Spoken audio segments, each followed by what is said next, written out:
kita coba lihat secara relatif ya, apakah memang di tahun 2020 ini ada peningkatan dari data pembayaran bunga atau pokok.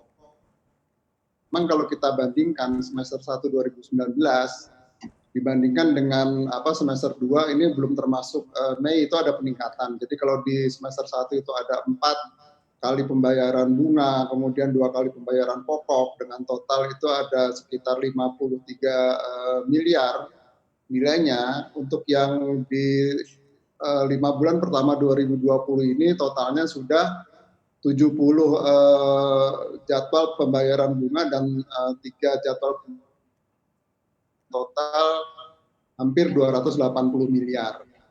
Nah, ini apakah terkait pandemi atau enggak, sebenarnya ini juga perlu dikaji lebih lanjut sih, karena kita juga lihat ada perusahaan yang sebelum kondisi pandemi pun mungkin memang sudah bermasalah atau apa seperti itu. Jadi kalau dari si data iya ada peningkatan, tapi apakah yang bisa disimpulkan karena pandemi atau enggak, itu nanti mungkin harus kita klarifikasi lagi ke penerbitnya.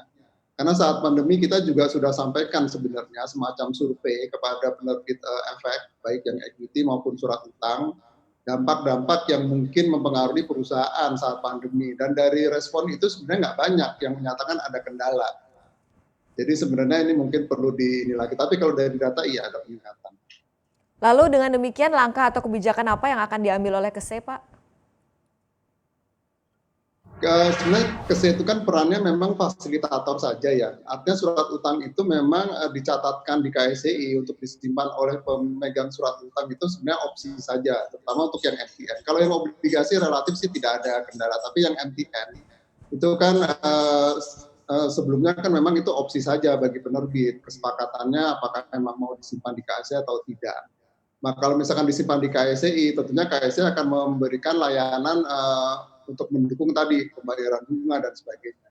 Nah, sama seperti disimpan atau tidak di KSEI, kalau misalkan penerbit itu menunda pembayaran, sebenarnya KSEI ya hanya mengumumkan saja.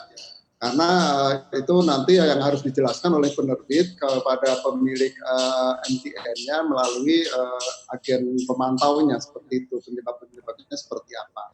Jadi untuk KSEI sebenarnya proses saja. Kalau misalkan dana belum tersedia, ya tentunya kita tidak bisa distribusikan, karena kan kita bukan lembaga yang menjamin gitu ya, bahwa pembayaran itu kalau belum dipenuhi oleh pihak yang harus menyerahkan dana, maka kita talangan dulu atau tidak, kan kita tidak seperti itu. Jadi fasilitator saja. Paling kita tadi hanya memberikan informasi ya sejelas-jelasnya kalau misalkan 1 hari sebelum dana itu tersedia, sebelum dana itu didistribusikan belum tersedia di KSEI, kita segera umumkan kepada publik bahwa itu ada penundaan seperti itu. Kemudian sama ketika dana efektif, maka kita akan segera umumkan hari berikutnya itu akan segera dilakukan pendistribusian pembayaran bunga atau pokoknya.